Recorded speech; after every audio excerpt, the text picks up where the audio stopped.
سوچے ایک ایسا انسان جس کے نام سے قیصر و کسریٰ کے ایوان لرزتے تھے، جس کی عدالت میں امیر اور غلام ایک ہی صف میں کھڑے ہوتے تھے، جو راتوں کو مدینے کی گلیوں میں خاموشی سے گشت کرتا تھا۔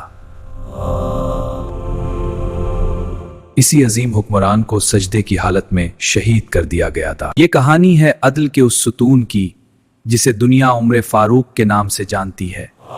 مدینہ منورہ کی وہ سرزمین جہاں کبھی رسول اللہ کے قدموں کی چاپ سنائی دیتی تھی، اب وہاں ایک اور عظیم ذمہ داری کا بوجھ تھا، خلافت کا بوجھ، امت کی امانت۔ عمر بن خطاب رضی اللہ عنہ وہ شخصیت جو اسلام لانے سے پہلے سخت مزاج تھے اور اسلام قبول کرنے کے بعد حق کے سامنے پہاڑ بن گئے۔ ان کے دور میں اسلامی سلطنت پھیل چکی تھی، عراق، شام، مصر، فارس، لیکن ان کی زندگی میں کوئی شاہانہ رنگ نہیں تھا۔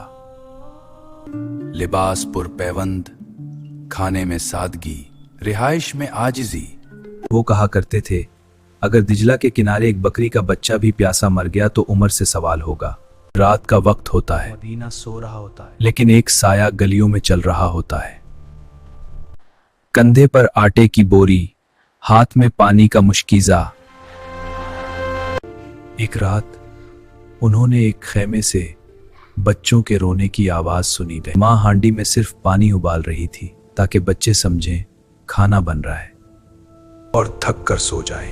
عمر رضی اللہ کے قدم رک گئے، آنکھیں بھر آئیں، بیت المال سے آٹا لائے، خود چولہا جلایا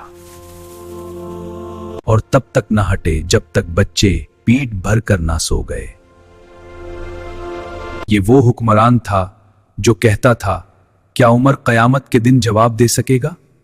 ان کے دور میں عدل ایسا تھا کہ ایک گورنر کو بھی عدالت میں طلب کیا جاتا اور اگر شکایت ثابت ہو جاتی تو سزا ملتی۔ ایک مرتبہ مصر کے گورنر کے بیٹے نے ایک قبطی نوجوان کو مارا جا۔ شکایت مدینہ پہنچی، عمر نے دونوں کو بلایا، قبطی کو کوڑا دیا اور کہا مارو اسے جس نے تمہیں مارا تھا۔ پھر فرمایا تم نے کب سے لوگوں کو غلام بنا لیا، جبکہ ان کی ماؤں نے انہیں آزاد جنا تھا۔ یہ تھا عدل فاروقی، مگر ہر عروج کا ایک امتحان ہوتا ہے۔ مدینے میں ایک غلام تھا، ابو لولو فیروز، بظاہر خاموش، اندر سے بوجھ سے بھرا ہوا کہ وہ فارس کی شکست کا دکھ اپنے دل میں لیے بیٹھا تھا۔ اس نے شکایت کی کہ اس پر ٹیکس زیادہ ہے۔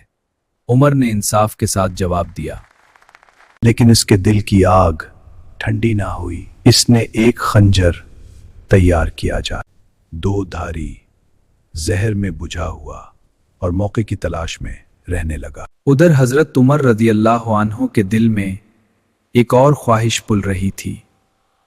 وہ دعا کرتے تھے اے اللہ مجھے اپنی راہ میں شہادت عطا فرما دے اور اپنے نبی کے شہر میں موت دے۔ لوگ کہتے مدینے میں شہادت کیسے ممکن ہے، یہ تو امن کا شہر ہے۔ لیکن اللہ کے فیصلے زمین کی تدبیروں سے بلند ہوتے ہیں۔ عمر رضی اللہ عنہ حسب معمول مسجد پہنچے،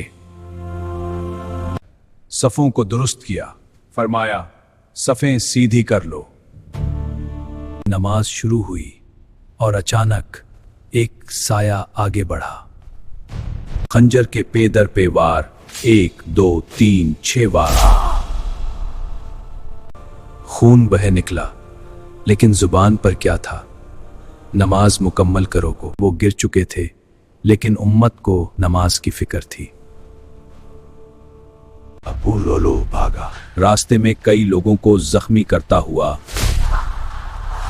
آخر کار پکڑے جانے کے خوف سے خود کو مار ڈالا۔